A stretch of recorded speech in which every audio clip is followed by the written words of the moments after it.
Good evening, everyone. This is Ripriya welcoming you to the 13th session of our foundation course in palliative medicine. Hope I am audible to everyone clearly. Yes, you are. Thank you, ma'am. Thank you for confirming. So today we'll be discussing in detail about wound management, and we have a very experienced faculty, Sister Sheeba, joining us for the same. For faculty introduction and further session facilitation, I invite Dr. Sridevi. Ma'am, over to you. Thank you, Sripriya. Thank you, everyone, for joining us for another session. So, as Sripriya mentioned in the beginning, today we will be listening about management of wounds in a palliative care setting. So, many of you might have been, might be experienced in handling many types of wounds, but today's session will be specifically mentioning about the wounds that we see in our palliative care setting, be it cancer or non-cancer, be it a pressure sore, ulcer. So all those wounds that comes to palliative care. That is very important because many of the times we in a hospital setting generally we tend to get a surgical consultation for wounds, but when it comes to palliative care, we have to understand what is practically feasible in that particular setting and for that particular patient. So that's very important, and that's a major difference between I must say about this session. And today we have as a faculty Sister Sheeba. So happy to introduce my colleague. She's been with Pallium India since the beginning. She was managing the clinical nursing team for many years. So she has experience in direct patient care for many years, and for last 8 years or so, she is managing the training department where we have on-site training programs for 6 weeks for doctors, nurses, and volunteers. So she's the one who is heading that department.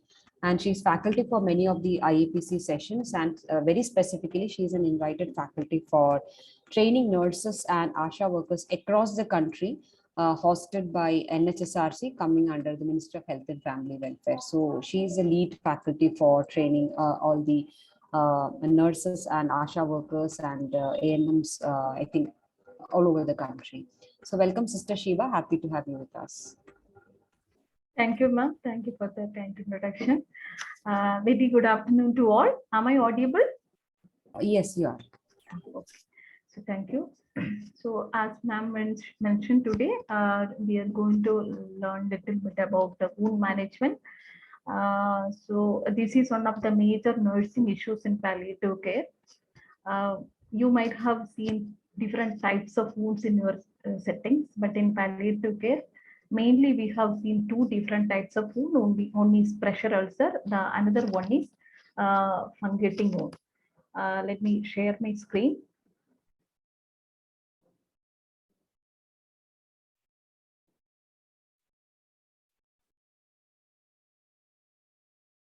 Oh, my screen is visible to everyone.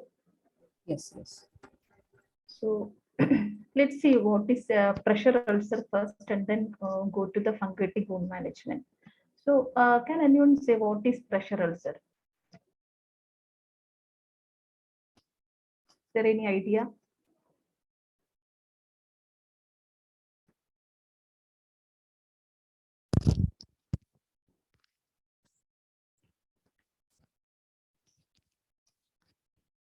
Anyone? There is a response bed sore in the chat. What is that? Ma'am, ulcer mostly on the dependent part, which is due to pressure of body usually, or the gravitational force, and which suppresses the capillary circulation and impedes blood circulation, causes necrosis of the tissues and ulcer ultimately. Okay, very good, ma'am. Thank you. Thank you for the There is another response, almost the same thing, constant pressure on the area can. Okay, thank you. Bony point areas, etc. Okay, thank you, ma'am. So as you mentioned, pressure ulcer is a localized injury to the skin and other underlying tissue, usually over a bony prominence, resulting the prolonged unrelieved pressure. If there is an unrelieved pressure, prolonged unrelieved pressure there is a chance of getting pressure ulcer on the especially on the bony prominence, but it can occur anywhere. Okay, so you can see the two different types of that pressure ulcer here. One is affecting the heel and one is affecting the sacral area. There are three major causes of pressure ulcer. One is underlived pressure. The second one is moisture. The third one is friction. These are the major causes of pressure ulcer. So coming to the pathophysiology part, here you can just imagine a patient lying on a bed for a long time. You can see here, because of the body weight and bone weight, that tissues will be compressing. The tissues may not get adequate blood supply because of that body weight and bony weight. So if the patient is not able to turn after 2 hours, there is a chance of getting pressure ulcer. So here, pressure for a long time, that leads to collapse of blood vessels. If the blood vessels collapsed, the tissues may not get adequate nutrition and oxygen. Finally, tissue ischemia, hypoxia, stress, and breakdown. This is the pathophysiology of pressure ulcer. So why I am telling that the pathophysiology is, before we discharge the patients, we need to tell the caregivers how the pressure ulcer is developing, and you have to tell the caregivers about how to prevent pressure ulcer also. You have to keep it in mind how to develop pressure ulcer always. Whenever we see this type of bedbound patients in your settings, you have to tell the patient as well as the caregivers about prevention of pressure ulcer. So let's see what are the risk factors. The first one is friction. As I said earlier, friction is one of the major risk factor, because for a bedbound patients, we need to change the sheets daily basis. So as nurses and most of the doctors knows about how to change the bed sheets from my bedbound patients, but the caregivers doesn't know. What they usually do is they pull the sheets under the patients. So when they pull the sheets under the patients, what happens? There is a chance of frictions between the skin and that sheet. So there is a chance of developing cracks and the small breakdown is there. So if we give a further pressure on that area, there is a chance of developing pressure ulcer. The second one is shear. Shear means for an obese patient, there is a chance of slipping downwards. So when they re back to their normal positions, what happens? We apply more pressure on that area. That time, so there is a chance of deep tissue injury happen. So we don't know whether deep tissue injury happen or not. If you apply pressure on that same, if you not turn the patients every 3 hours early, there is a chance of getting pressure ulcer. And the third one is impaired sensory perception, impaired physical mobility, because you can imagine a paraplegic patient, they are not able to sense the lower part of the body. There is a chance of getting pressure ulcer. So that is also risk factor. And altered level of consciousness. Semi-conscious and unconscious patients can develop pressure ulcer. And fecal and urinary incontinence, I already mentioned, moisture is one of the major cause. So here, if there is a fecal and urinary incontinence, there is a paraplegic patients, there is a chance of fecal and urinary incontinence, and bedbound patients and old age patients is also chance to get fecal and urinary incontinence. So again, moisture is the cause of pressure ulcer.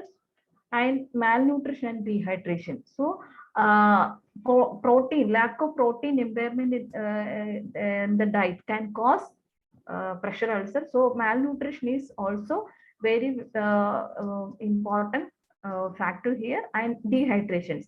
If the patient is not taking adequate fluid intake in the daily basis, there is a chance of the skin also the skin get reduced, and blood volume is also reduced. Again, this is also one of the risk factors. Excessive body heat, again moisture, advanced stage. These are the major risk factors of pressure ulcer formation. So come to the common sites of pressure ulcer. As I mentioned earlier, it can occur anywhere, but especially on the bony prominence. Yes, here you can see that some of the position, even if the patient is on wheelchair, also the patients get pressure ulcer. So it can occur anywhere. You can see some images: heel, toes, occiput, sacrum, scapula. All those areas will be affecting, but based on the depend on the patient position, it can affect. So come to the sites or the position. This is one of the common sites, supine position. All the most of the patients will prefer these positions. If the patient is on supine position, also occiput, elbow, sacral region, heel, scapula, these are the important major pressure point areas. Toes also. Because why I am mentioning this all the position, the pressure point areas is whenever we change the position. So when the patient is lying on the supine position, after 2 hours, we need to change the position from supine position to side lying positions. So whenever we change the position, we need to give a special attention for all those areas. Because if there is any color change there, you should give a proper special attention on that area. And here is a side lying position. If the patient is on side lying position, either right lateral or left lateral position, there is a chance of getting pressure ulcer ear, acromion process, ribs, greater trochanter, medial and lateral malleolus, and lateral contents. These are the major pressure points. Here, one important thing you should keep it in mind is whenever the patient is lying on the right lateral or side the left lateral position, always keep a small pillow or a bed sheet in between the knees. There is a chance of the knocking, the rubbing the knees together and developing pressure ulcer. So always you have to keep a small pillow or a bed sheets in between the knees for preventing pressure ulcer. So come to the Fowler's position, we all know that this is a better position for reducing dyspnea. Even if the patient is on Fowler's position, also you have to give a special attention on that area. At least 10 degree position change is mandatory for this type of position also. And come to the prone position, if the patient is having that huge pressure ulcer on the sacral area, we prefer this position. Head, elbow, chest, reproductive organs, knees and toes are the major pressure points on the prone position. So you have to keep give a special attention on that area also. So come to the stages of wound. There are 5 stages of wound. The first one is non-blanchable erythema. So this is the non-blanchable erythema, red differently colored spot. So do not blanch with pressure. If there is a non-blanchable erythema there, if you give a pressure on that area, finger pressure on that area, the redness will be there, remaining the redness. That is non-blanchable erythema. Okay, so if there is a non-blanchable erythema there, you have to give a special attention to that area. I'll come to the management part later. So go to the second stage. So shallow open ulcer into the dermis. Here, the dermis layer will be open, but the wound is clean. No slough, no pus formation is there. Sometimes blister formation will be there. If there is a blister there, there is a chance of breakdown. So definitely the skin will be breakdown if the patient is having blister. So again, that is also considered as a second stage of wound. And come to the third stage, full thickness ulcer. Full thickness ulcer is all the subcutaneous, all layers will be affecting. Okay, including subcutaneous layer will be affecting. Sometimes tunneling will be there. So I think most of you know that about tunneling. Tunneling is a narrow opening or passageway that can extend in any direction through soft tissue. You can see that image. We can't see if you do the proper assessment, you can able to find out whether the wound is having tunneling or not. So you have to find whether whenever you do the assessment, you have to find out whether the wound is having tunneling or not. So come to the stage 4, exposed bone, muscle, and tendon. So this is the stage 4 stage. You can see that image. All the muscles, bone, and tendon will be visible on fourth stage 1. So come to the fifth stage is a unstageable. This is almost stage. This is an unstageable wound. So pressure sore is unstable whenever the slough is that if there is a black necrotic tissues on the top of the wound, we can't assess the stage of the wound. So that is we call it as unstageable wound because when once we remove the black necrotic tissues from the top of the wound, then only we can able to find out whether the bed sore is affecting to the muscle or tendon or deep into the tissues. So if you see these type of wounds, when after your assessment, when we document it, you have to document it is an unstageable wound. So there are 5 stages of wound. The first stage is non-blanchable erythema. The second stage is the dermis layer will be breakdown. The third stage is full thickness ulcer. Fourth stage is muscle, bone, and tendon will be affected. Fifth one is unstageable. These are the stages of pressure ulcer. So come to the assessment part. So whenever we see this type of patients, bedbound patient or a wheelchair patients, so you have to give a proper, take a proper assessment. If you do the proper assessment, you have to give a proper management. So better assessment is mandatory for effective management. Here, what are the things we need to assess? Assess the pressure points. So as I always already mentioned, whenever we see the patients, you have to give a special attention on the pressure points. If there is a chance of getting pressure also, you have to identify it in the early stage also. And assess pain associated with wound. Here, if the patient is having wound pressure sore, already developed pressure ulcer, you have to find out whether the patient is having pain or not.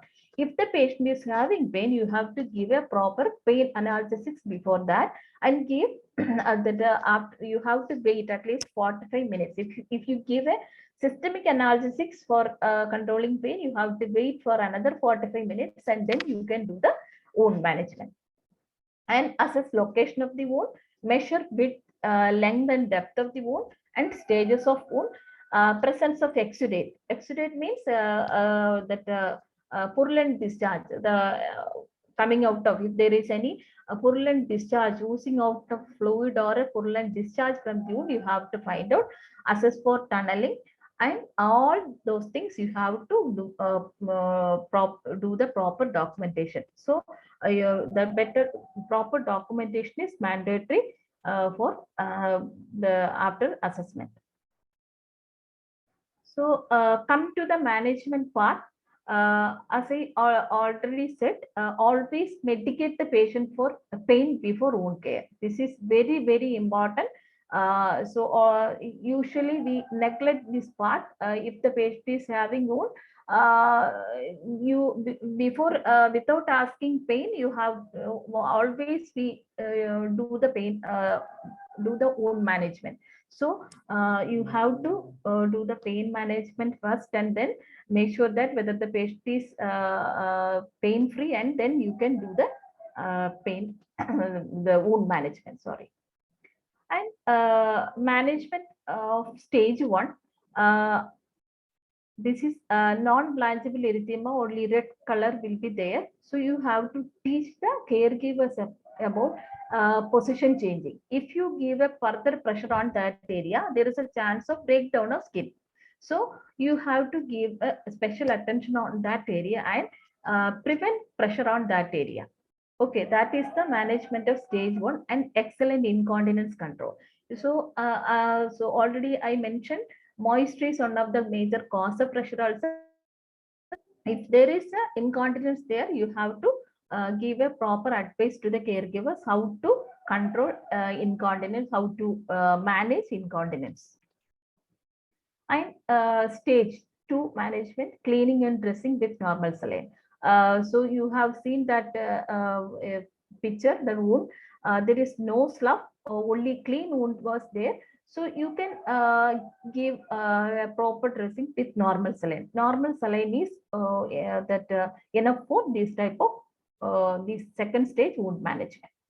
Come to the third stage, fourth stage, and unstageable management. If there is a slough there, you can do the surgical debridement. Okay, so before you can do the debridement, you have to take a proper history about the pain and use normal saline. Always you can use normal saline for wound cleaning. And if there is a malodor or infection there, you can use metronidazole. That injection for cleaning, as well as after cleaning you can put injection tab metronidazole, grind it well and mix with white petroleum jelly, like any lubricant like white petroleum jelly, and spread it on the wound. That will reduce the bad smell of the wound. That will control the anaerobic bacteria infection. And also you can use a debridase ointment. If there is a slough there, you can use debridase ointment. That will be helpful for that. And after removing the slough, if there is a clean wound is there, you can maybe some sort of slough there, you can use megagil also. And I think most of you heard about charcoal usage. So charcoal is one of the good agent for absorbing bad smell. You can use charcoal pieces, or charcoal dressings is also available. So the thing is, charcoal dressing is quite expensive. The patient is affordable, you can suggest for that. Otherwise, you can use charcoal pieces. That is the good agent for absorbing that bad smell. You can take 1 or 2 pieces and keep under the bed of the patients, will help for absorbing bad smell. And another thing is, avoid hypochlorite solutions like povidone iodine and hydrogen peroxide. So these things, the literature says this will destroy the granulation tissues. If you can try to avoid these type of solutions. So better you can use normal saline for wound cleaning.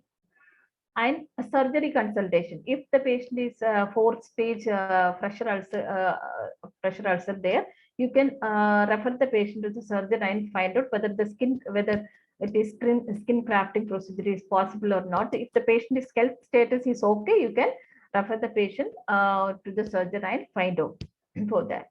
And finally, negative pressure wound therapy. Here, you can do negative pressure wound therapy also. That can be helpful for removing exudate from the wound and will improving the blood circulation, and that way they can able to improve the granulation tissues into the bedsore area. And also, if the patient is having tunneling, what the surgeons usually suggest was they take 1 ml of normal, depends on the wound size. They suggest 1 ml of betadine and add 1 ml of normal saline, equal 1:1 ratio, and take it in a syringe and flush it in the tunneling area. And after that, clean with the normal saline. Again, you can put any ointment, and once we start to develop, after developing developing granulation tissues, you can do close trapping.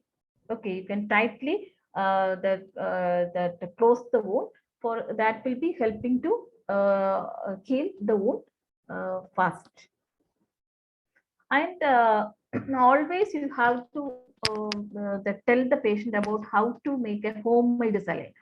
Within the hospital, we have a normal saline, but when they go home, how will they do the dressings? You have to tell the patient about how to make homemade saline and dressing supplies in their home. So usually the palliative care centers will be providing dressing materials if the dressing materials are finished. So some home remedies also you have to teach the caregivers. So how to make homemade saline? They can take 500 ml of water and add 1 teaspoon of salt and boil it, cool it, and keep it covered. So that is enough for wound cleaning. So we all know that this type of wounds are not sterile. This is a clean wound. So clean saline is enough for wound cleaning. Okay, so always you have to encourage the patient to make homemade saline. So in our settings, we use homemade saline in the patient's own care, so that they can also so after discharge they can also start using homemade saline. So this is one of the good option. You have to teach the caregivers about how to make homemade saline. And the other thing is how to make dressing supplies.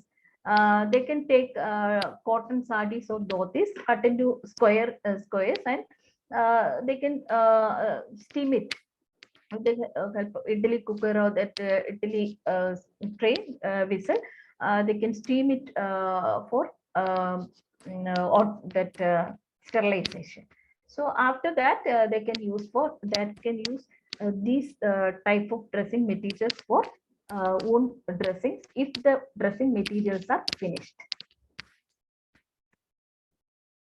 So we all know that prevention is better than cure. So always we need to teach the caregivers about how to prevent bed sore, how to prevent bed sore. So position change. So every 2 to 3 hourly position change is mandatory. So otherwise there is a chance of developing pressure ulcer. If the patient is on wheelchair, every 15 to 20 minutes they need to relieve their pressures. And managing incontinence. Here, managing incontinence is also very important. If the patient is willing to put a catheter, you can put a Foley's catheter for managing incontinence. If the patient is not willing put a catheter, you can suggest diaper, or if the linen is that wet, as soon as possible they need to change. And you can suggest some special mattress like air cushion and water the water mattress and pillows and cushion also. Here, so if you suggest air mattress or water mattress to the patients, what they think is they might be thinking the air mattress or water mattress will take care of everything. But you have to, whenever you suggest this type of mattress, you have to tell them this is not 100% preventable measure. Even if the patient is on air mattress or water mattress, you have to change the position. Okay, this will help to some pressure that pressure somehow it will be helping to preventing pressure ulcer, not 100% preventable measure. So always you have to that tell the caregivers about the usage of air mattress and water mattress. And nutrition, hydration and exercise. Here, nutrition is one of the major problem. If you turn the patient every 2 to 3 hourly and manage incontinence and give that special mattress like air mattress or even then the patients will develop pressure ulcers that can cause maybe because of lack of protein impairment in the diets. We have some of experience in our settings also. So here the protein impairment is very important. The protein intake is very important. Always you have to mention about this all things to the caregivers and the patient.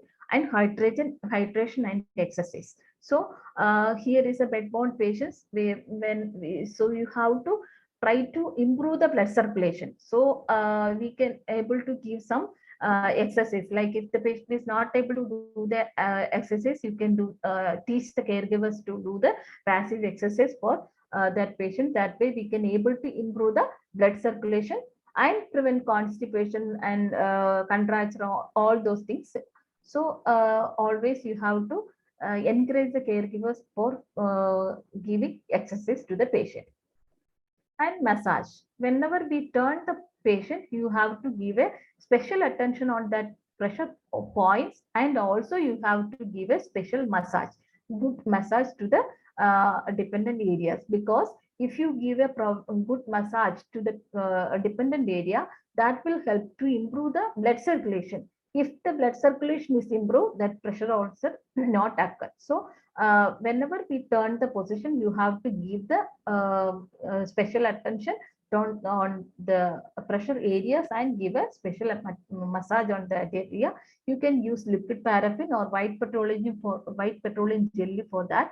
If white petroleum jelly or liquid paraffin is not available, you can use coconut oil. That is enough for improving that helpful.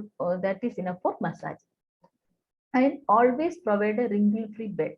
So if the bed is having wrinkles, can cause pressure ulcers. So always teach the caregivers about providing wrinkle-free bed and nail care. So if the patient is having nails, because of the nails, that nails will be scratching on their own skin and can develop. There is a chance of developing pressure ulcer.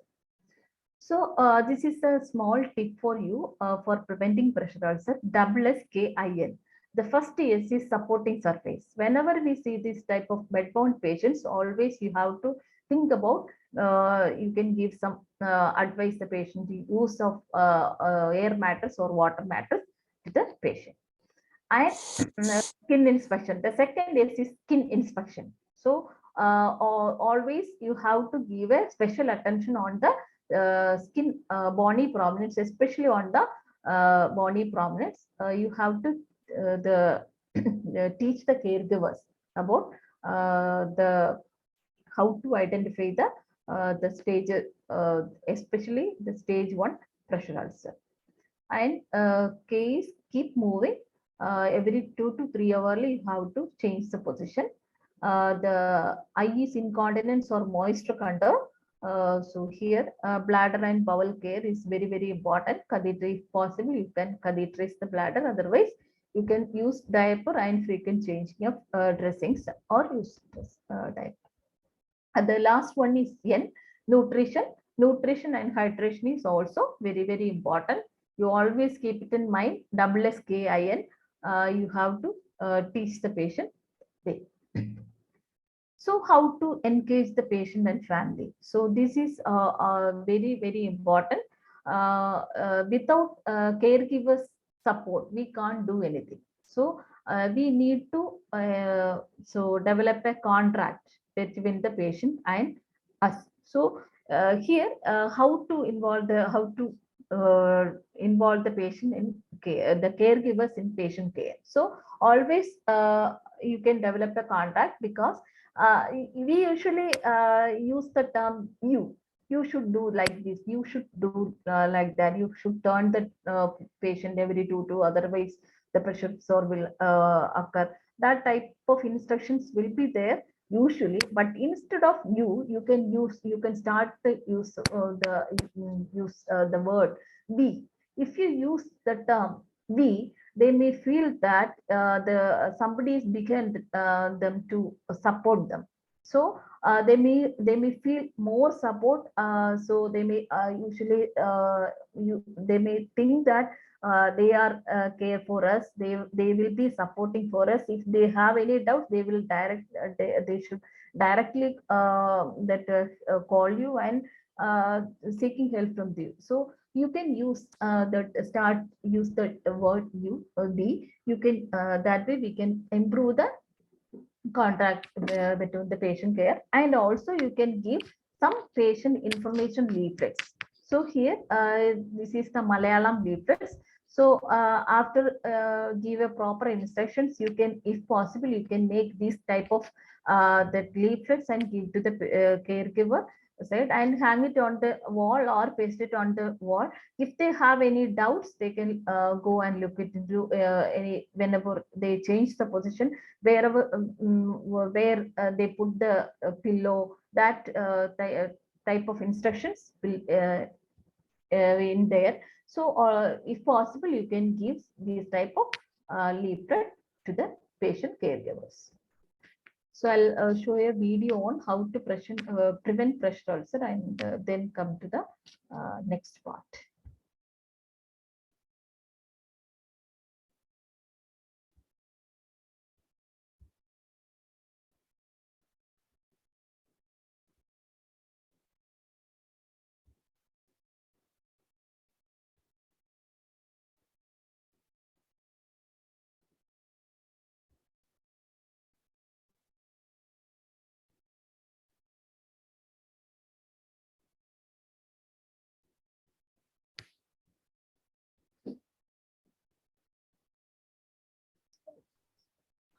Shiba, ma'am, you want me to share the bedside video?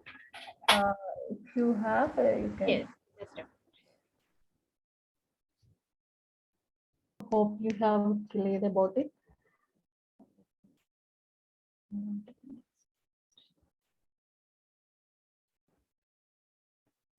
So yes, the next part is fungating wound or cancer wound. Can anyone say what is the difference, major difference between bedsore and cancer wound?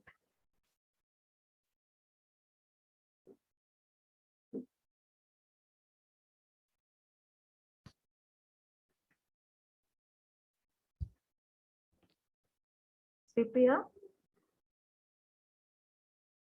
Sripriya, Yes, Shiba, ma'am. my voice is clear, right? Yes, you are audible. There are no responses with someone like Yeah, ma'am, Yes. this in fungating wound or the cancer wound, there is excessive tissue growth, breakdowns the capillary and Okay. impairs the blood circulation. And here in bed sore, there is tissue necrosis. It will be, depressed wound, and it is like a cauliflower and overgrowth tissue. So the looks are also very different. Though ultimately circulation is impaired, but here is excessive tissue growth, malignant cell growth is causing the wound. Okay.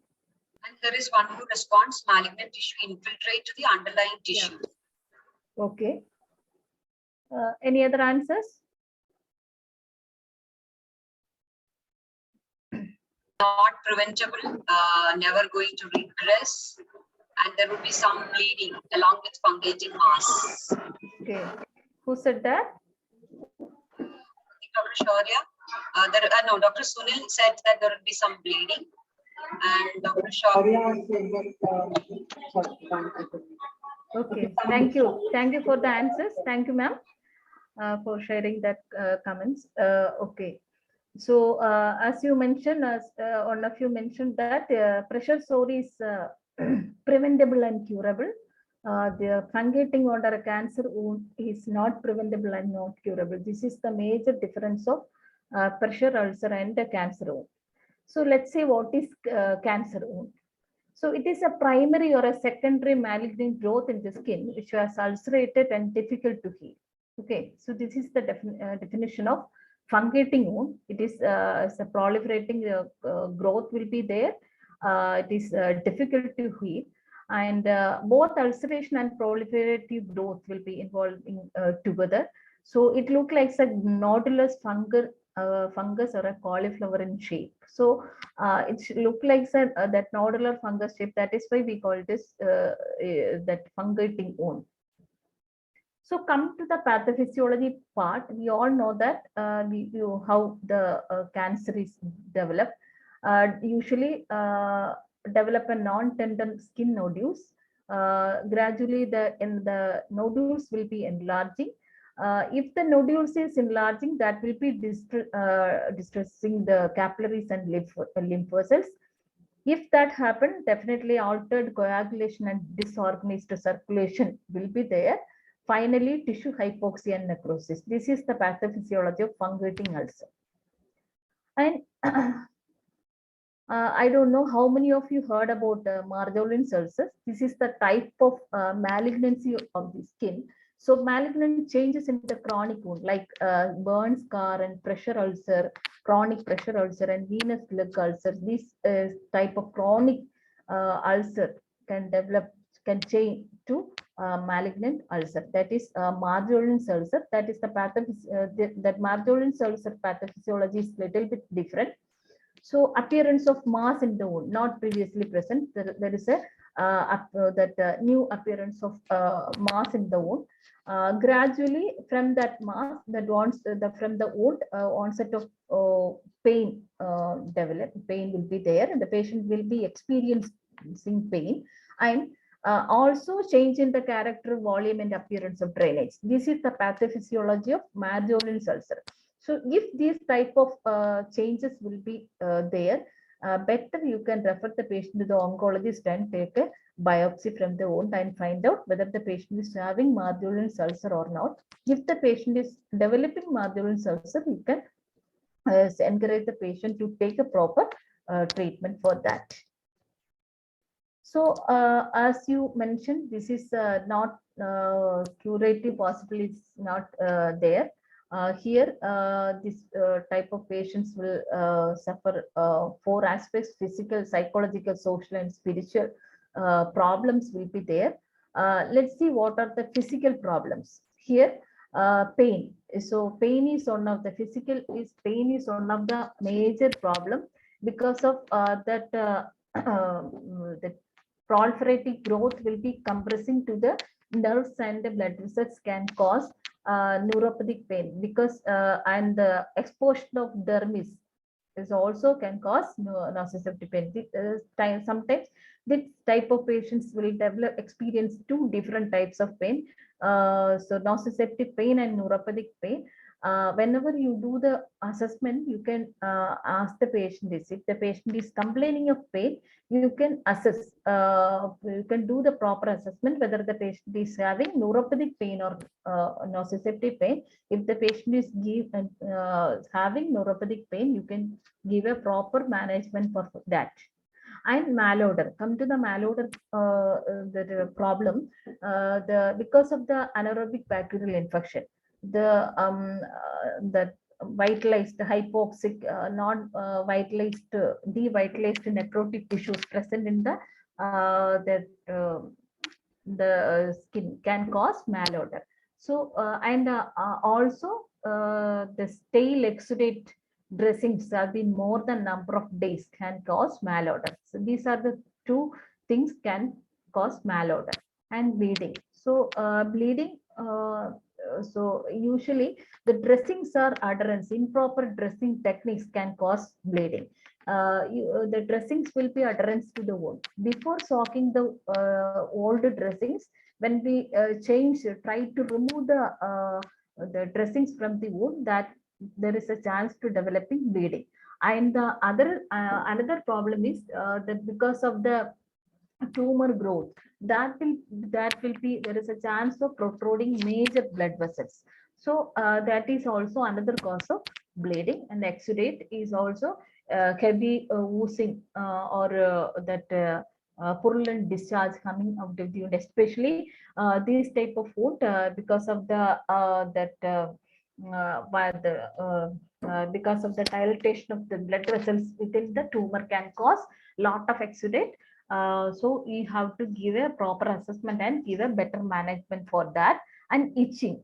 So itching also is very important. You have to. This is also another problem.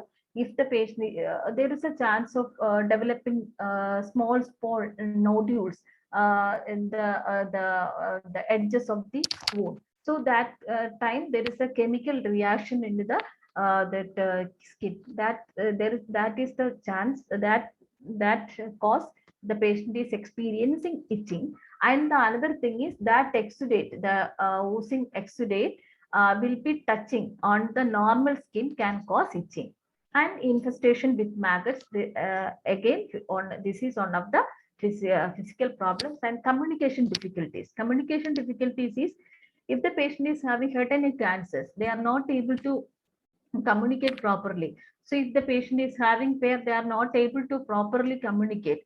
So what you can do is you can, if the patient is able to write down their problems, you can give a sheet of paper and ask them to write down their problems. Then you can able to find out whether the patient is having neuropathic pain or nociceptive pain, whether the patient is having any psychological problems, any other problems. You can able to easily find out if they are not able to communicate properly. And come to the psychological part, altered body image. This is one of the major problems. You can just imagine a major ulcer or the big ulcer on your face and not able to cover the wound properly. So that will be affect emotionally. Gradually, this type of wounds will be enlarging. The growth will be enlarged. That enlarging the nodules will be the develop will be increasing day by day. So that will be affecting the patient emotionally, and gradually the patients will be go to the depression, and that will be they will be anxious about that, and if the problem is not reduced, that directly go to depression also. And sexuality, this is also very very important. So misconception of the disease, maybe that may the patients might be thinking, or the caregiver might be thinking that the cancer will be spreading, that will be affecting their that personal life also, and denial. Sometimes the wound size will be enlarging, but the patient is not accepting the truth. That is also will be there, and fear of impending death will be there. Shame, guilty feeling, these all the psychological problems will be there. And so social part, family isolation. So family, usually the family can choose the, if one person uh, could develop this type of ulcer in the family, the family can choose a corner side room and keep the patient there. They are not allowed to enter in the kitchen area or dining area anywhere, so they always keep the patient there only. So maybe misconception, and they are maybe some kind of stigma will be there, and social isolation. Society will be avoiding this type of patients, and effects on family, that will be affecting the patient family also. And sometimes sexual relation, the marital disharmony and sexual relationship also affecting, because nobody is willing to get marriage with this type of family, because of the misconception of, maybe they might be thinking that the disease will be that spreading to the next generation also. Maybe that kind of thinking inside the mind, and the people is, not willing to get married this type of family. That will be affecting the patient emotionally. That is the part of social. And come to the spiritual part, interference with the religious right, because this is also very very important. They might be thinking that because of my that the punishment because of my sin, that God punished me like that. This type of thinking will be there. So what you can do is, you can, if possible, you can do the individual assessment. So if the uh, if in front of the caregivers, the patients will not be tell the truth. So they always that hide the truth. Okay. So if sometimes the families or relatives or nobody is helping the patients for wound cleaning, but in front of the caregivers, they usually tell you, so she or he will be take care of my wound. That kind of that history will be there. So if possible, you can do the individual assessment. And what all things you can assess is wound locations. Is there any mobility impaired on, or you can able to easily covered with a public view? So you usually so I have many experience. If the patient is having head and neck cancers, especially on cheek, after the dressings they usually come with a long towel. So after the dressings, they usually cover the whole part. So if you ask the patients why you are covered like this, it's always they said, if I am not covered properly, whenever I that go to the go outside, that other persons will look in my wound. So that will affecting that will be affecting emotionally. That is why I close the cover the that area always. So if possible, you can cover the wound properly, and wound appearance also you can assess, and surrounding skin potential for complications. So this is very very important. So as I said earlier, there is a chance of that the growth will be protruding the blood vessels. So sometimes the bleeding, this is the major bleeding can cause death also. So we have to prepare the family members for the same. If there is a profuse major the profuse bleeding there, how to manage in their home. So you have to prepare the patient family. So when we do the assessment, you have to do the proper assessment on that part. So come to the management part, what are the principles? We know in palliative care, we always try to reduce the symptoms. So palliation of symptoms is one of the major principles. How to reduce pain? If the patient is having pain, you can try to reduce the pain. If the patient is infection, we malodor and infection, try to reduce the infection and manage the exudate and minimize bleeding. Always you can do the give a holistic care. As a holistic care is a total care. Give a proper attention on that four areas: physical, emotional, social, and spiritual care is mandatory for this type of wound patient, and empowering the patient and family in wound care. So this is also important. So what are the criteria for wound dressings? Our goal of care is to improve the quality of life of the patient through symptom control. So here, this type of patient need empathetic care, provide a thorough bath before dressings. So if the patient is able to do the bath, you can remove dressings and tell the patient to take good bath because all necrotic without applying your active forces pressure, that all necrotic tissues will fall off. So after that, you can clean with normal saline, apply metronidazole powder and do the dressing. So if possible, encourage the patient to take a thorough bath before dressings. And here also, you have to ensure that the patient is pain free. If the patient is having pain, you can give a analgesics for that and wait for another 45 minutes, and then you can do the dressings. And here also you can use normal saline for cleaning the wound.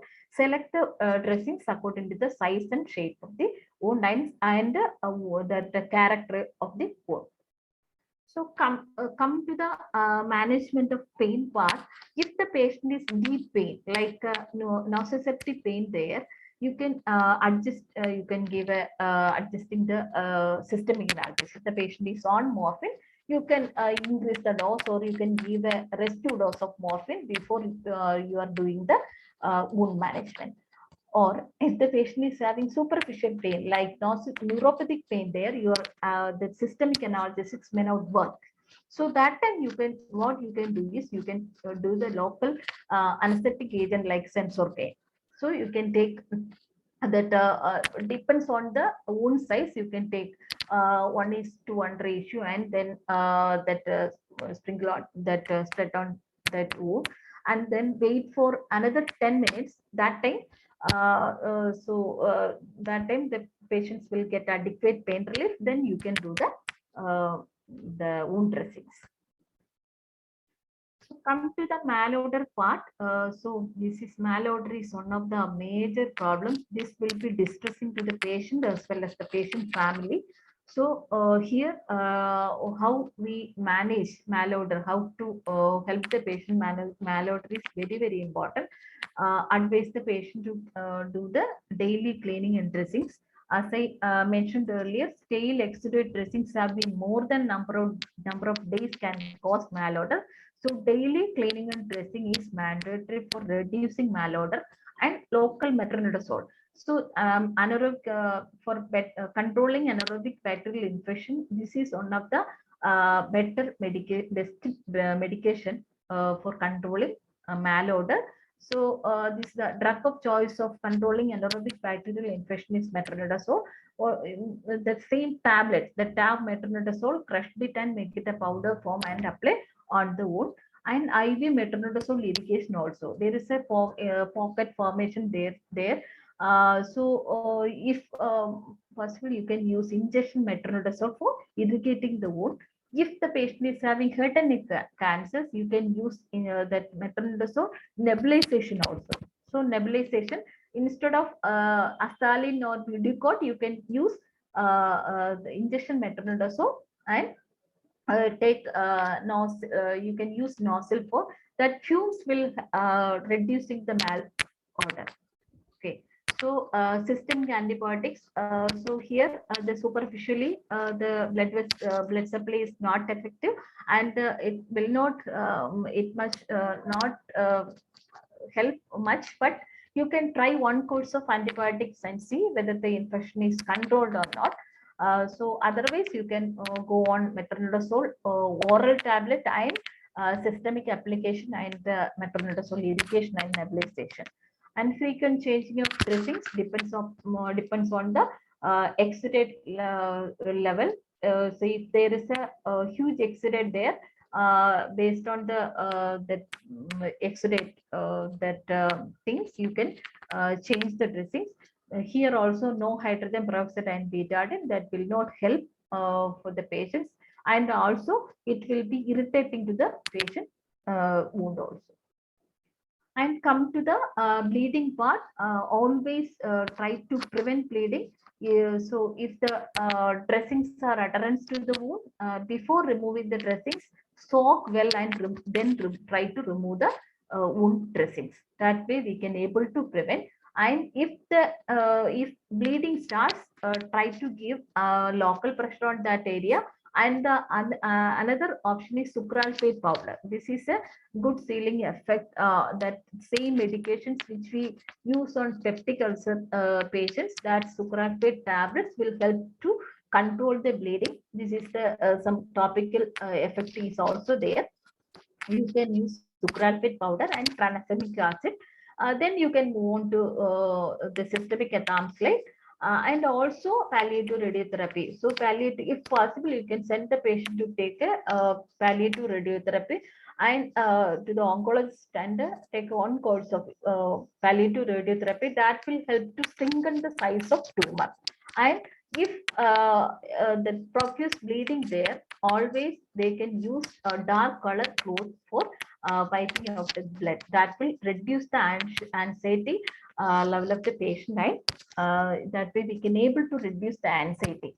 So if they use white colored cloth for wiping out of the blood, the patient will be panicked and anxious. The relatives will be anxious about it. So better they can use dark colored cloth for wiping out the blood. So role of cancer therapies, radiotherapy, cytotoxic chemotherapy, hormone therapy and surgery, debulking surgery if possible, debulking surgery you can also do. And radiotherapy, cytotoxic chemotherapy and hormone therapy will help to strengthen the size of the tumor. So come to the maggots part. How does maggots come? Anybody? How does maggots come?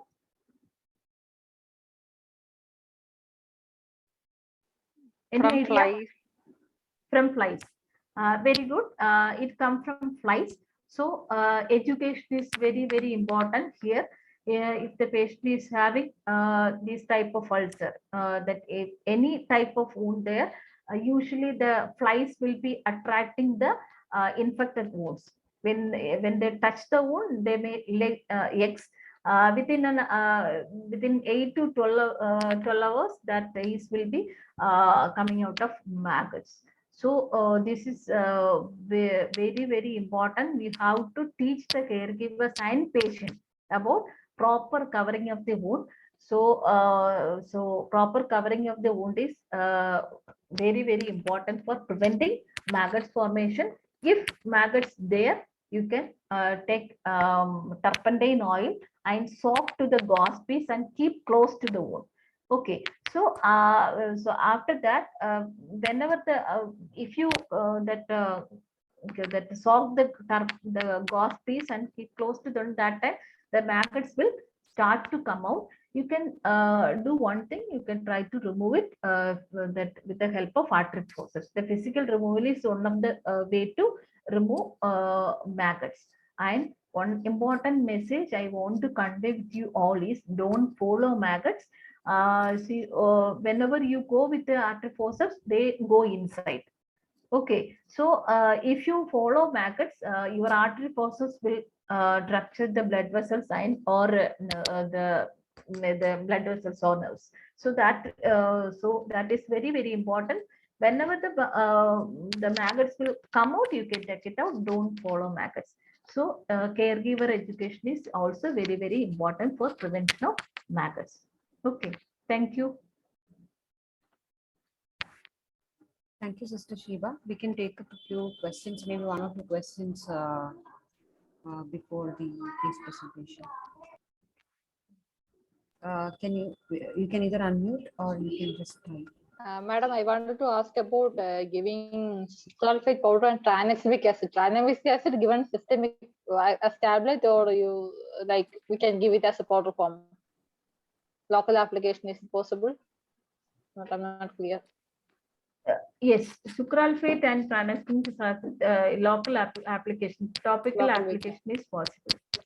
Yes, we had to powder the tablets and apply. tablets and it has that sucralfate has a sealing effect, so that will help to control the bleeding.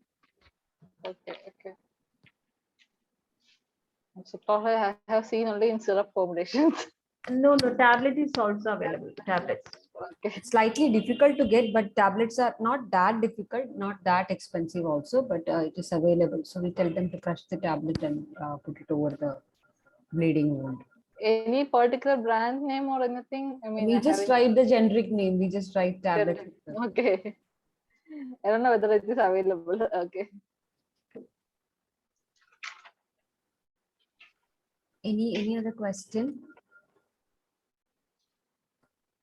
And about giving hydrogen peroxide and betadine.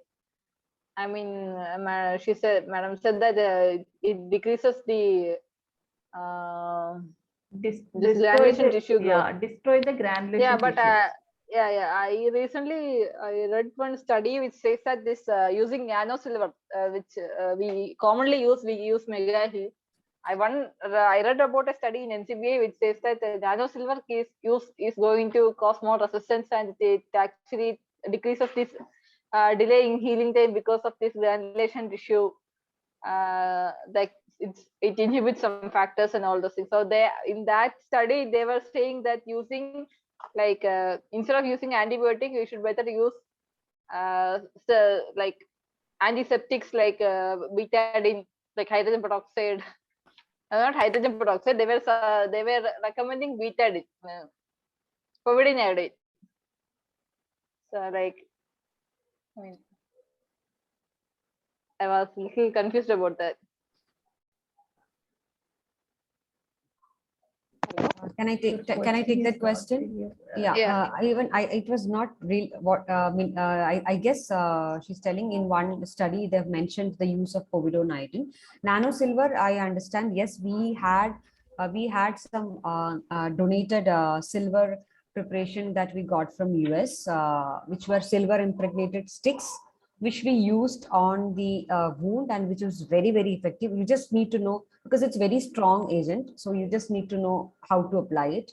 You should not touch the normal tissues and etc. Normal granulation tissue. The moment you touch the normal granulation tissue, that will also explode. So yes, there is, but it is not really available in the country, and it is very expensive. Whatever silver preparations are available is other than the ones that we use for burns, but other preparations are all expensive.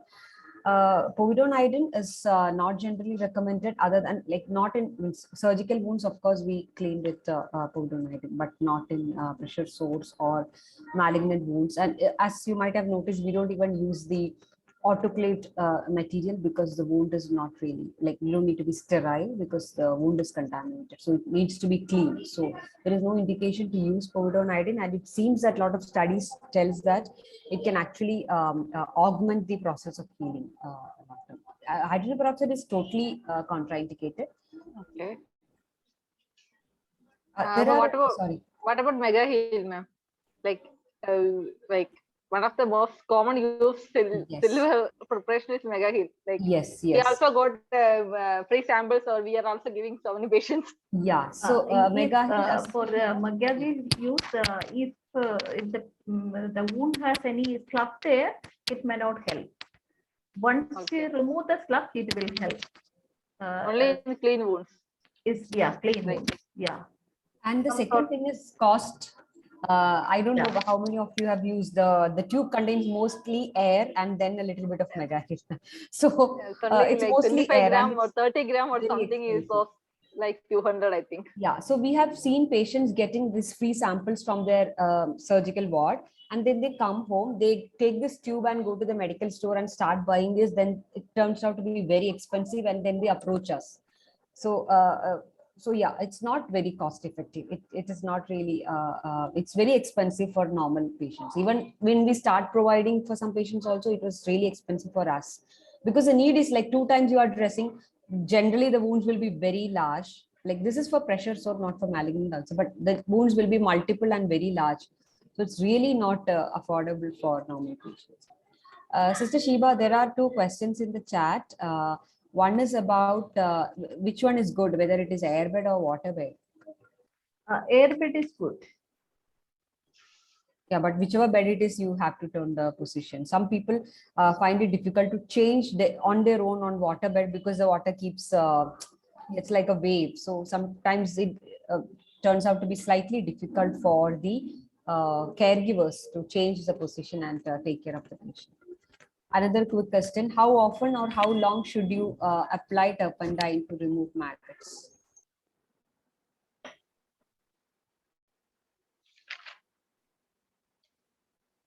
Shiba sister? Yes. Next How question. long and how often how that you use turpentine oil for maggots? Yeah. So so usually that based on the that maggots. So if that lot of maggots there, we usually 3 times a day. Morning 1 time we use, and the second noon we used to take it, and evening 3 times a day we used to take it.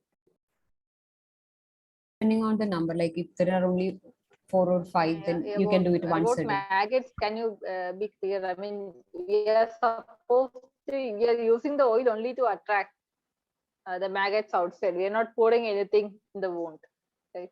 Not pouring.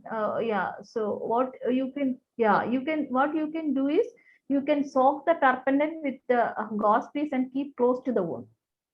That will be, if you pour directly to the wound, that will be irritating, and especially head and neck cancers, that will be distressing the patients. Breathing also very difficult.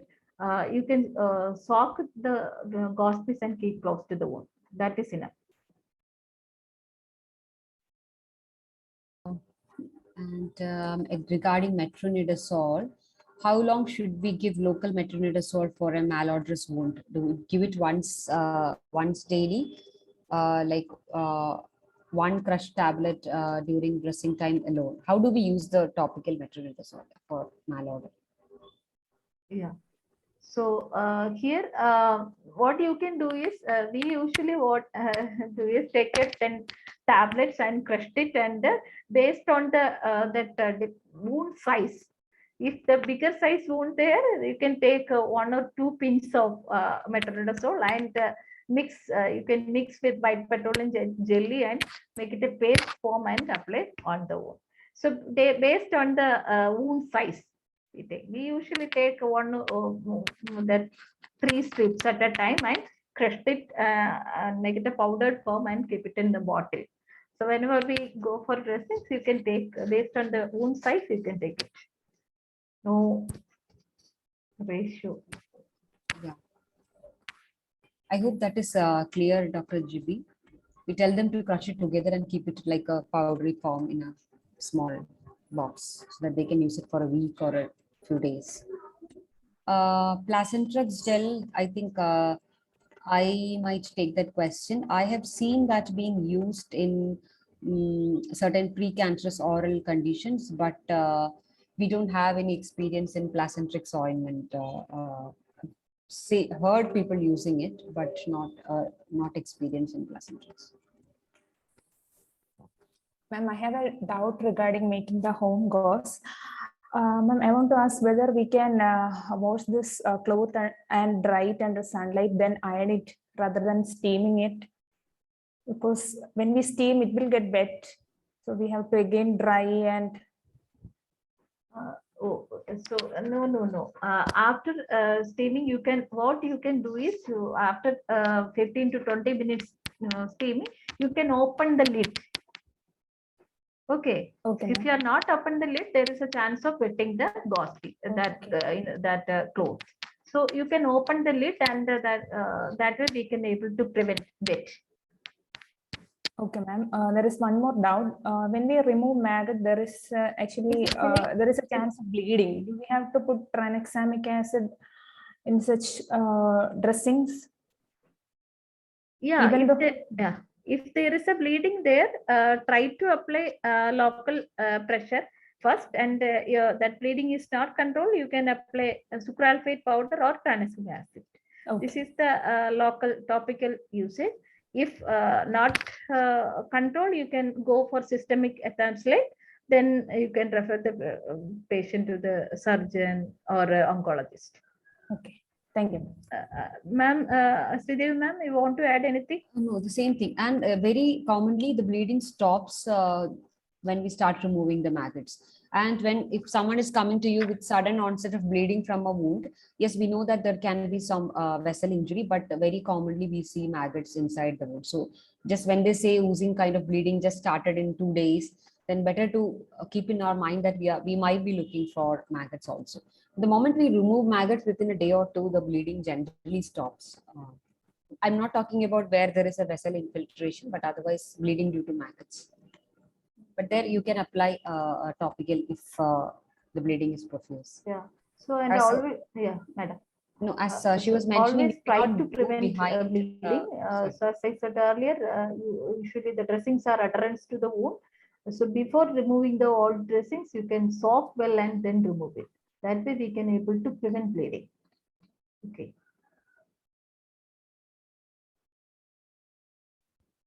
Yeah, I think we can start the presentation and then we'll take up the discussion further. Yes, ma'am.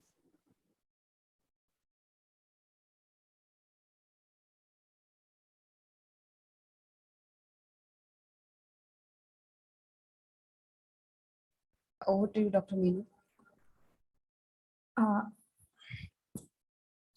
A very good evening to all. Myself, Dr. Meenu Suresh. I'm an assistant surgeon in FHC Kadachara, Kannur, Kerala. So during the past sessions, we are mostly discussing about the cancer cases, but considering the NCD burden in our country and the state being the diabetic capital of India, I would like to bring the notice into the problem of NCD, which is adding a heavy burden to the palliative care system. So the today's case is an NCD related case. So the patient is 72-year-old male. He has diabetic foot with a non-healing ulcer on the left foot. So the presenting complaints, non-healing, foul-smelling ulcer on the left foot and paresthesia of both legs. So the history of illness, he was apparently normal 3 years back, and he developed bullous lesion over the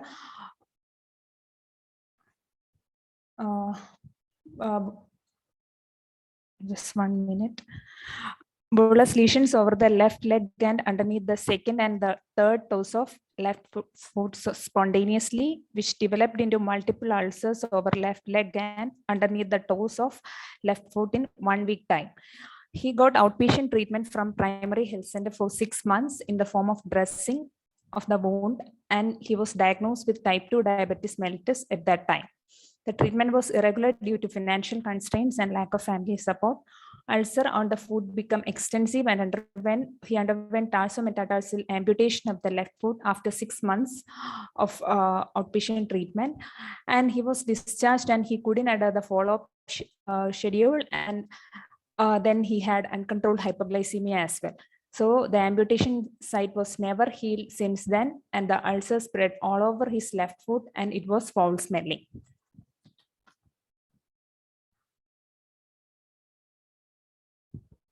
So actually we met this patient 2 months back during one of our home visits, and at that time the ulcer was very foul smelling. Nobody could stand with him for more than 5 minutes. That was the condition of that ulcer with extensive exudate and slough.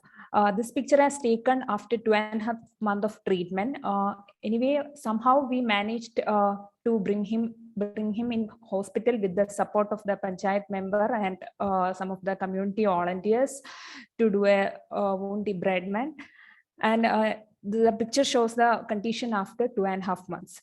So on examination, the patient was conscious and oriented. The temperature was febrile, pulse 76 per minute, respiration 15 per minute, blood pressure was 136 per 84. Other systems were within normal limit. His GRBS was around 400 at that time. So the characteristics of ulcer in the initial presentation was irregular in shape, non-healing margin with yellowish slough and exudate, and foul smelling. So the treatment and the significant investigation, actually we could not perform multiple investigation on him because there was lack of money and all. The only bare minimum investigations were done. HB was 11.6, TC was 14,000. At the time of presentation, P86, L14, platelet 2.1 lakh, and serum creatinine was 1.3. And pus culture and sensitivity was done, and abundant pseudomonas growth was obtained, which is sensitive to ciprofloxacin and gentamicin. So the psychosocial aspects, he was a 72-year-old Sanskrit scholar, married twice, and actually he abandoned his wife and 2 children at 7 years of marriage and remarried. He was living with the second wife and her children. They abandoned him once they found out his illness at the time of tarsal metatarsal amputation. Now he is living alone with the support of neighbors and occasional support from the son of his first marriage. And there is no dedicated family members to monitor his treatment for diabetes and dressing for his non-healing ulcer. And his only income is from old age pension provided by the government. The medication, he is on oral hypoglycemic agent, metformin and glimepiride, and dressing with gentamicin powder. Actually, this gentamicin powder is actually one of us, we have 3 doctors there. One of the doctors purchased, considering his situation, actually he purchased the gentamicin powder and supplying it. And we have given ciprofloxacin 500 milligram BD for 5 days, which is based on the pus culture and sensitivity. So the main concern is non-healing ulcer, uncontrolled type 2 diabetes mellitus, paresthesia and insomnia, and financial problem and lack of family support. So the summary is 72-year-old man with uncontrolled type 2 diabetes mellitus with non-healing ulcer over left leg with paresthesia of both legs. So the discussion points are how do we provide the wound management with community support? Because as we know, he's a 72-year-old man. He cannot do it by himself. Even though we train him, it's not possible to do by himself on a regular basis. So that is one concern. And how to reinstate him in family environment, depending on the family history, whether the first family will accept him or second family will may accept him, that is still an issue. And how to provide emotional support. One of his main concern is he feel lonely because nobody, the sense of not belonging to anywhere is predominant in his mind. And how to ensure the delivery of anti-diabetic medication that we have managed by participating community volunteers. That problem is actually solved by now. And how to address the refractory peripheral neuropathy because it is causing the paresthesia and insomnia. When there is supply of gabapentin from our hospital itself, we used to supply that, but on a long-term basis, how to address this refractory peripheral neuropathy is still a question. Thank you, Dr. Meena. So I think we have only a few minutes left for discussion. So I'll quickly ask the participants, what do they think? Because in this patient, I think continuation of this wound care at home is and continuation of the anti-diabetic medications is a key here. So how do you want to contribute to that? How will you manage such a situation?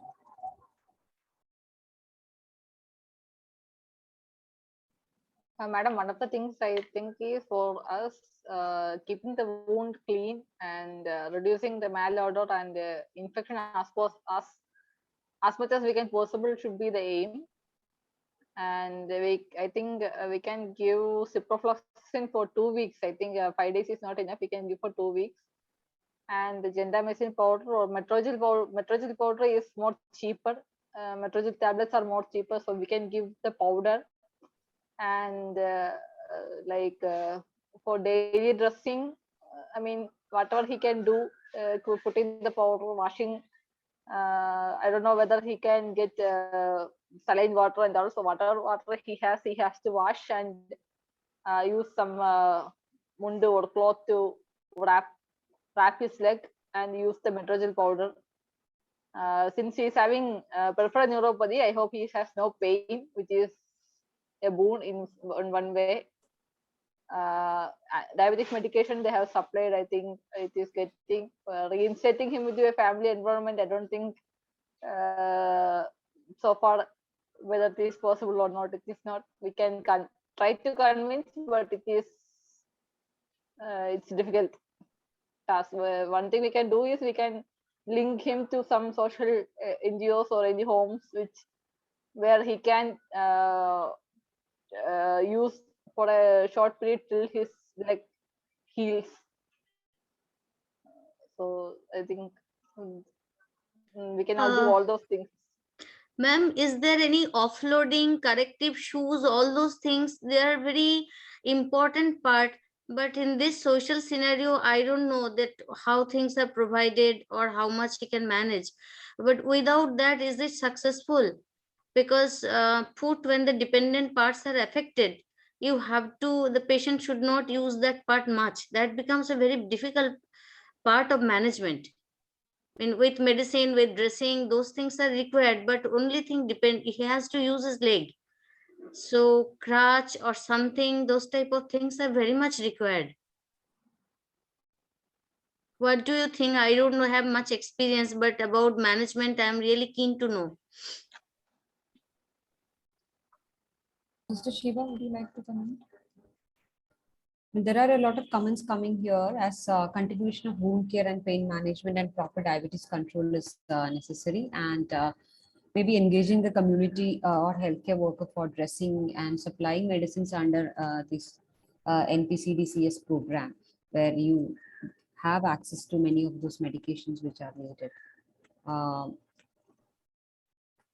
The glycemic control plays a major role. That's true. I think wound care as well as glycemic control plus the neuropathy.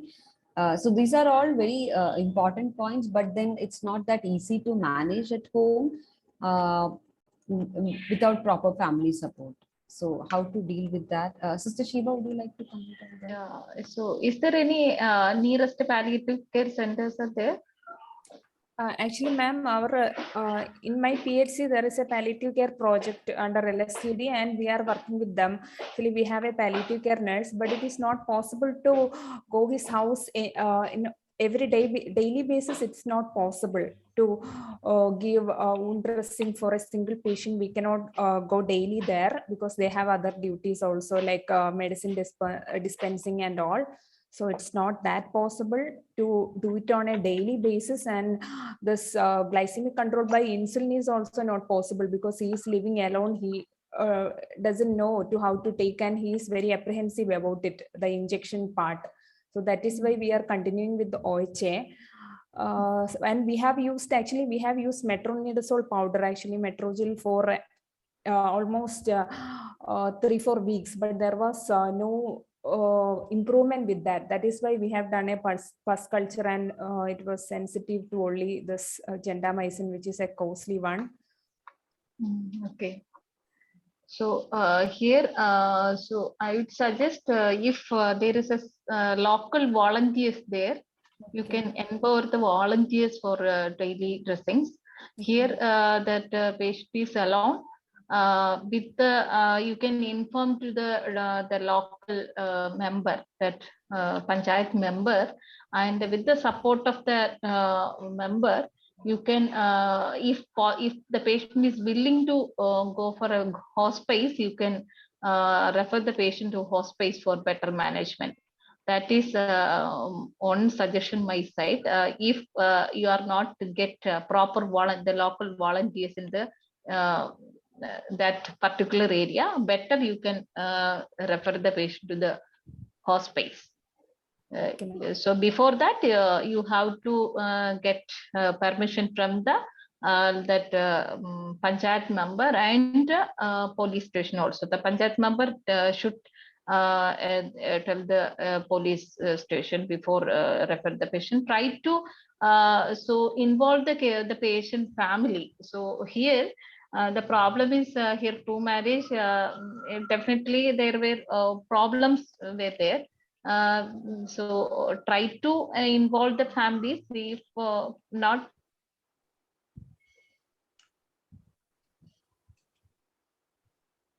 Sheeba, we cannot hear you.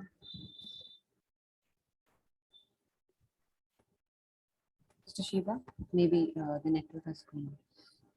Maybe I'll just take it up. There are a few comments on adjuvants for peripheral neuropathy. Definitely yes. As someone mentioned, TCAs will be much more cheaper. And you have mentioned insomnia also. So maybe amitriptyline might help with dealing with the sleep as well as with the peripheral neuropathy. And it is very, very cheap. And I understand in many of the PHCs or FSCs, it's available under the the prescribed medication. Many of the places have amitriptyline available or imipramine available, and even if someone has to buy and give it to him, that's not going to be expensive at all. So that's very important. Some people have mentioned about surgical consultation or surgical treatment, but from a very practical point of view, we have a lot of patients coming with the same situation. It's not possible because they don't have anyone to take them to a hospital. What if I referred them to a medical college for surgery consultation? We literally accompany them, our volunteers accompany them, because otherwise there is no one to take them to that particular hospital or get treated. They may be admitted there. They may have to undergo few investigations. They may not be able to walk around. Like, it's a very practical thing. They don't have anyone to take them in a wheelchair from one ward to do an investigation. So literally we ask the student volunteers to accompany these patients to hospitals. So casual referral will not work, because we need to make sure that they can do it. Otherwise we just tell that it's better to have a surgical procedure done. That's very easy to say, but then there has to be someone.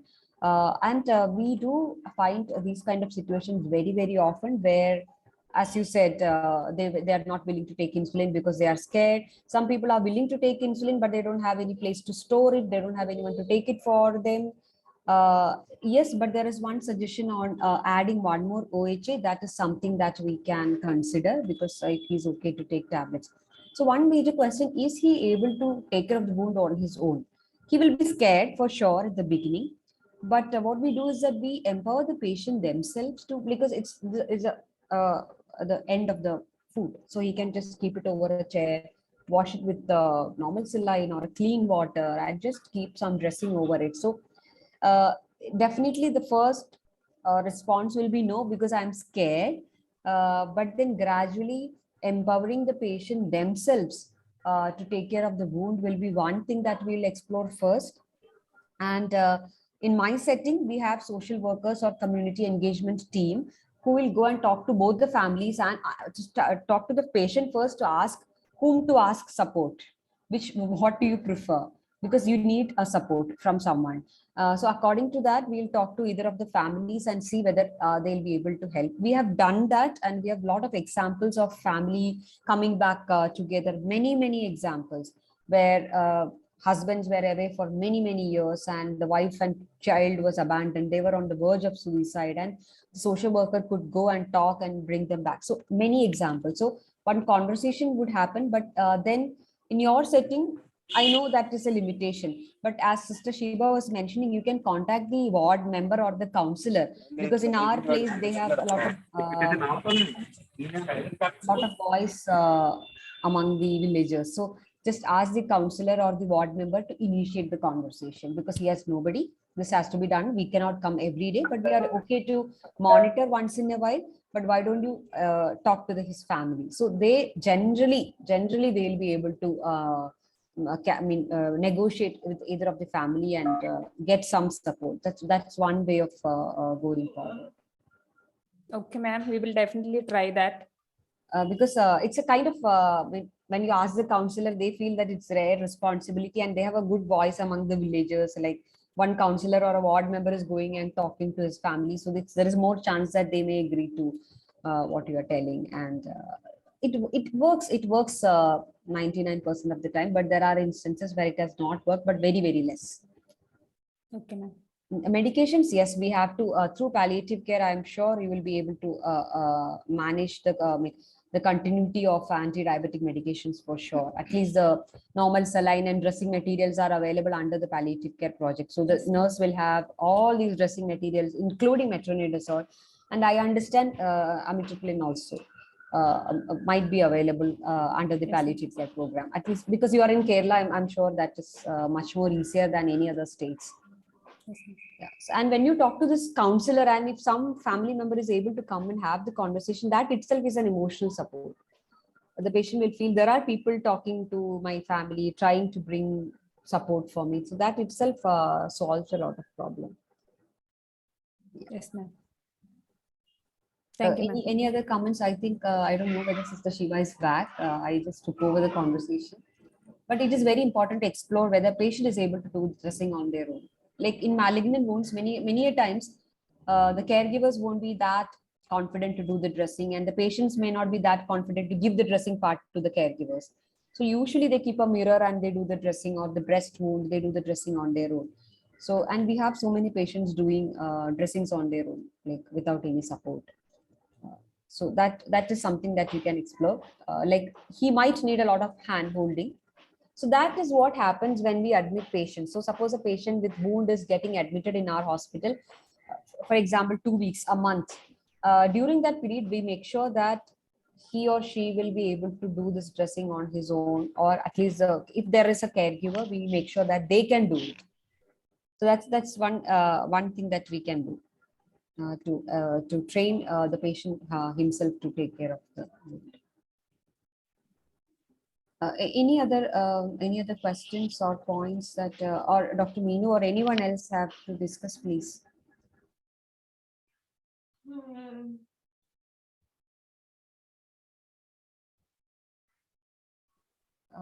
I think if there are no other questions, maybe we can wind up today's session. Thank you everyone for joining us for one more session. This topic is really, really important because when you start working in palliative care, the most common problem that you're going to encounter is all about wounds, whether it is in cancer or non-cancerous, as today Dr. Meenu was mentioning. A lot of diabetic foot and peripheral vascular disease related wounds. So this is a very, very common problem where we don't have the luxury, we may not have the luxury of sending them to a surgeon for a consultation even. So that's very important to understand the basics of it. Thank you everyone for being with us for this session, and thank you Sister Sheeba for your lecture for 1 hour. Thank you so much. Thank you, ma'am. Thank you, everyone. So I believe that this was a very informative session because I personally do take pride in introducing Sheeba ma'am as a person who was elected as pioneer nurse of the first hospice in the world, St. Christopher Hospice in UK in the year 2020. So she holds such a prestigious position with her. That was just an additional information. So with that note, this is Sripriya along with Dr. Sridevi Warrior and Sister Sheeba signing off from the Tips Echo Hub. See you in the next session with another interesting topic and another experience. Till then, everyone, take care. Bye-bye. Thank you.